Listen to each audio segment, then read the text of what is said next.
9:52 p.m. A gas station on the edge of a town you picked because no one in your old life had ever mentioned it.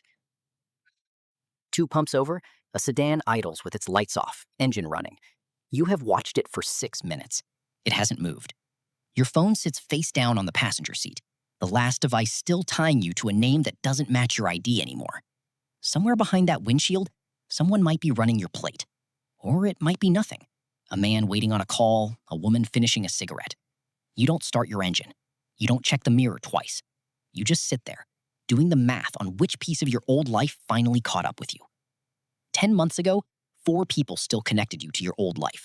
Your mother, your sister, your best friend, and your partner. None of them knows where you are. None of them plans to betray you. But the marshals only need to figure out which one you'll eventually come back to. Level 1. The file opens.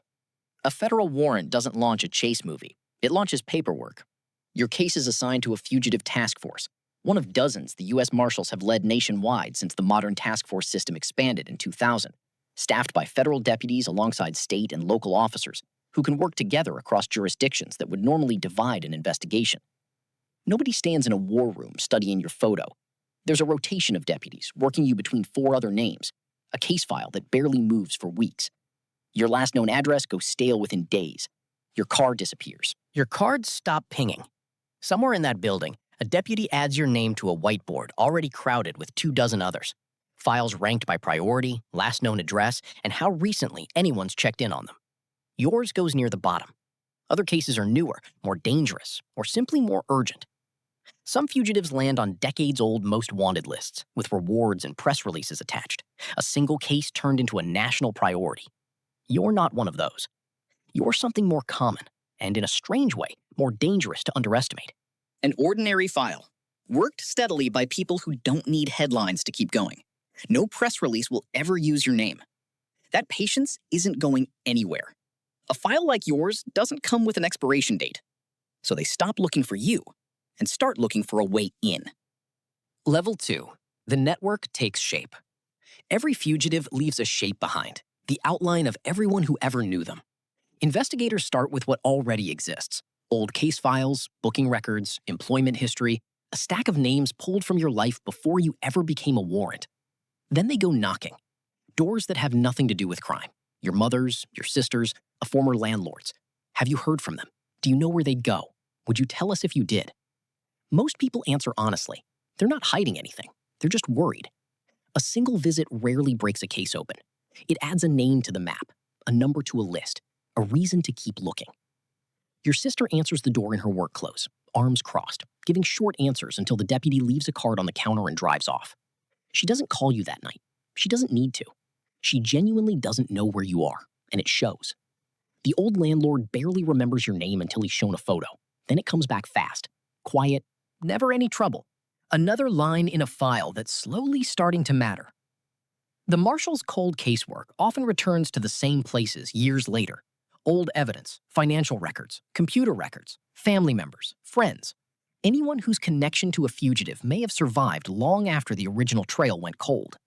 Relationships don't expire. They're the one part of a disappearance that time doesn't easily erase. By the second month, your file has a shape. 4 names circled harder than the rest, while everything else on the board goes quiet. Level 3. 3 fall away. A sibling who moved twice and stopped answering unknown numbers. A best friend whose social media went quiet the week you disappeared. A little too disciplined to be nothing. A partner with a new lease 600 miles from where you were last seen. And a mother who still calls the same number every Sunday at 11, even though it hasn't rung back in months. Investigators can't watch 4 lives at once.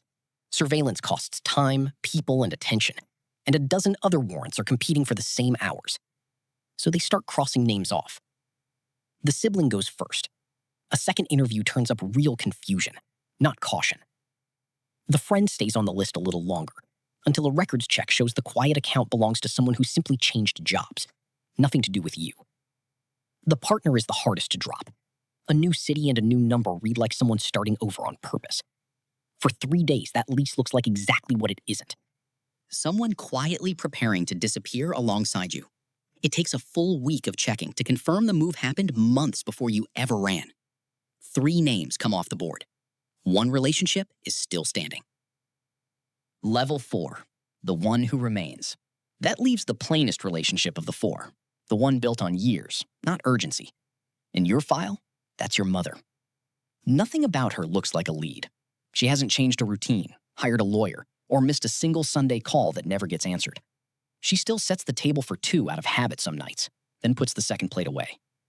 That consistency is exactly what makes her worth watching. Years of behavior are harder to dismiss than one suspicious phone call.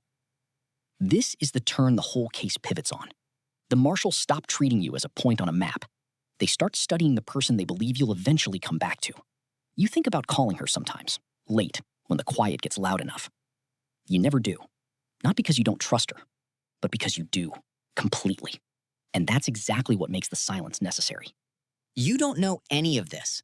As far as you know, the search is still built around your friend's old apartment 2 states over, or a rumor that you crossed into another jurisdiction entirely. You feel almost safe. That feeling is the whole point. Level 5, the watched routine.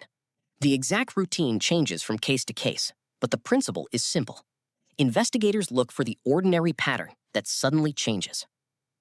200 miles from wherever you're sleeping, an unmarked car sits half a block from your mother's house, logging nothing more dramatic than a woman leaving for work at 7:40 and coming home at 5:15. For weeks, that's the entire story. A woman living an unremarkable life, doing unremarkable things, because she has done nothing wrong. She still butters toast for 2 some mornings out of muscle memory, then eats both slices standing at the counter. She leaves the porch light on until 10:15 most nights. These details mean nothing on their own. What matters is whether one day looks different from all the others. 2 states away, the attention on your friend quietly fades. A few follow-up calls, then nothing. No one ever tells your friend how seriously investigators once considered the possibility that you might return to them. Most relationships lead nowhere, and most people involved never learn how close their ordinary lives came to becoming part of an arrest. You call it a coincidence when your sister mentions, offhand, that a car she didn't recognize was parked outside their mom's place twice last month. You've been telling yourself things are nothing for 10 months, and so far it's been true every time. What you don't see is a pattern forming from grocery runs, appointments, familiar roads, and the same diner visited again and again. They're not looking for a crime in any of it. They're waiting for the day the pattern bends toward you. So they wait. And so, without knowing it, do you. Level 6. One clue isn't enough. Task forces hear tips, rumors, mistaken identifications, dozens of leads that look promising for a few hours before collapsing. 9 days in, a gas station camera 3 counties over catches someone who seems to match your build, your hair, even the slight limp noted in your file. For 48 hours, the case leans in that direction. A bulletin goes out. 2 deputies reroute. Then the lead dies. Records place the person somewhere else. The resemblance was real. The identification wasn't. That's the problem with hunting someone who doesn't want to be found. One clue can pull an entire investigation in the wrong direction. What turns suspicion into something useful is corroboration. Another independent fact pointing toward the same place, the same vehicle, the same person. Move too early on a guess, and you risk burning the only relationship that has produced anything meaningful in 10 months. So the file on your mother sits and grows, one unremarkable Tuesday at a time. They need one more fact, something small enough that nobody would think to hide it. Level 7, the ordinary thing. It isn't a dramatic confession or a mysterious anonymous tip that finally changes the case. It's a pie. Every year, on the same date, your mother orders 2 coffees and 2 slices of pie at the same diner. One is for her. The other sits across the table, untouched. Maybe the waitress remembers seeing it before. Maybe an old receipt confirms the same order. Maybe it's simply one detail that means nothing until somebody notices the date. It's your birthday. The second slice doesn't prove you're coming home. It doesn't prove a meeting happened. Your mother hasn't secretly told investigators where you are because she doesn't know. It's simply a mother keeping a place at the table for someone she still hopes will walk back into her life. But after weeks of watching routines that never change, that small detail creates a question worth testing. They don't move on the diner. They move on the date.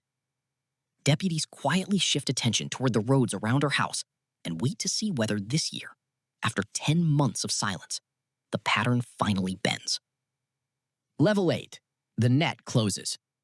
Cases like this rarely end on a movie chase. They end when separate pieces finally agree. A vehicle that doesn't belong to the neighborhood. A sighting that matches the description. A visit to an address already connected to the investigation. A person appearing where investigators have spent weeks waiting for them to appear. Each detail alone can be dismissed. Together, they become difficult to ignore. It isn't unusual for fugitive cases to end on something almost embarrassingly ordinary. In documented cases, years of searching have ended during traffic stops, fingerprint checks, routine encounters, or small inconsistencies that finally connect one identity to another. 20 years of hiding can collapse in minutes once the right details meet in the same place.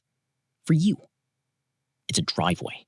Task force vehicles take quiet positions near the street before your mother is even finished pouring coffee. When a car arrives that afternoon, nobody kicks in a door. Nobody charges across the lawn. They wait. A few minutes later, you step outside, into a yard you haven't stood in for 10 months. A deputy says your name. Not the one on the ID in your pocket. Your real one. And suddenly, the entire disappearance becomes very small. Your mother learns two things within the same hour: that investigators had been watching the people around you, and that you were closer than she ever let herself believe. She never gave you up. She never knew where you were. She simply kept leaving a place open for you, and eventually, you returned to it. That night, out of habit, she turns the porch light off at 10:15 anyway, though there's no one left it was ever really waiting for. Back at the gas station, the sedan with its lights off was never anything, just a stranger waiting on a call that had nothing to do with you. The car that mattered was never the one you were watching. It was outside the one place you eventually convinced yourself you could visit safely. You spent 10 months disappearing from strangers. In the end, you weren't found by a stranger at all. You were found through the one person you could never fully leave behind, and by investigators who understood who you'd come back to long before they knew where you were.